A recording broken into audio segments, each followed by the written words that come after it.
राजधानी जयपुर में मौसम का मिजाज बदल गया है। कई इलाकों में बारिश का दौर जारी है। गर्मी और उमस से भी लोगों को काफी राहत मिली है। जल भराव ने हालांकि लोगों की परेशानी भी बढ़ाई है।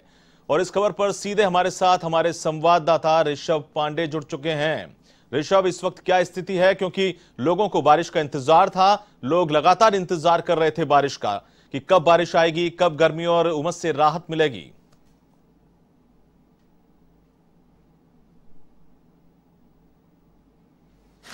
बिल्कुल, देखिए सुधांशु, जिस तरह से बीते 20 दिनों से पूरे राजस्थान में जो गर्मी का दौर था, अगर कुछ इलाकों को छोड़ दिया जाए जहां पर मानसून सक्रिय हुआ था, तो उसके अलावा कहीं पर भी ऐसी स्थिति नहीं बन रही थी कि बारिश हो और लोगों को गर्मी और उमस से राहत मिले। और यही कारण था कि जिस तरह से मानसून अब जो अनुकूल स्थितियां बनी हैं, परिस्थितियां बन रही हैं, आगे बढ़ रहा है, तो उसका साफ तौर पर नजारा राजधानी जयपुर में है। आप देख सकते हैं कि मात्र महज अभी आधे घंटे 45 मिनट हुए बारिश होते और जल भराव की समस्या है वो अब खड़ी हो चुकी है।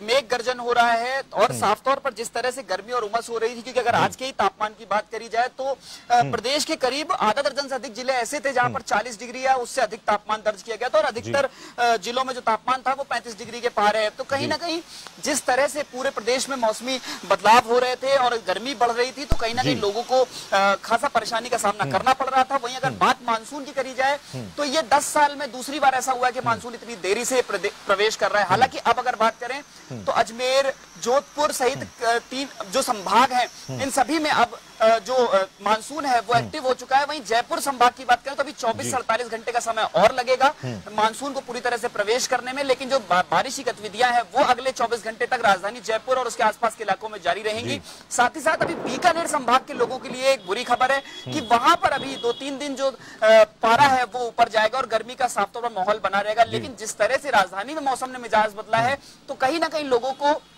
खासा परेशानी का सामना जो गर्मी और उमस से करना पड़ रहा था उससे राहत मिली। और साफ तौर पर प्रदेश के कई ऐसे जिले हैं तो क्या आगे जो आज मौसम ने बदलाव लिया है, जो बारिश है वो जिस तरह से मौसम ने आज जो बदलाव लिया है, जो राहत के छींटे आज आए हैं, लोगों को गर्मी से राहत मिली है। अब क्या आने वाले दिनों में ये माना जाए कि ये एक शुरुआत हो चुकी है?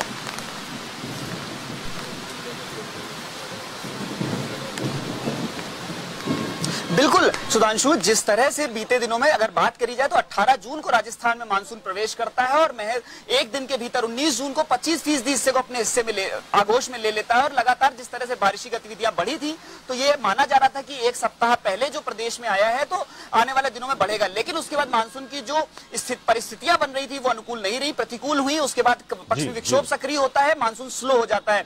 और यही कारण है कि 10 साल में रिकॉर्ड टूटा कि दूसरी बार मानसून इतनी देरी से प्रवेश किया है। लेकिन अब जिस तरह से पूर्वी राजस्थान में 10 तारीख के बाद कहा जा रहा था, तो उसका साफ तौर पर असर है कि भरतपुर संभाग, अजमेर संभाग, कोटा संभाग, साथ ही साथ अब जयपुर संभाग, इन सभी इलाकों में जो मानसून है वो प्रवेश कर रहा है और उसका असर देखने को मिल रहा है। वही पश्चिमी राजस्थान के बिल्कुल ऋषभ, तो जिस तरह से मानसून ने दस्तक दी है, लोगों को इंतजार था, लोग गर्मी से बेहाल थे, लगातार लोग इस बात का इंतजार कर रहे थे कि कब बारिश आएगी। बहुत बहुत शुक्रिया इस पूरी जानकारी के लिए। तो ये थे हमारे संवाददाता ऋषभ पांडे जो सीधे बता रहे थे कि किस तरह के इस वक्त जयपुर में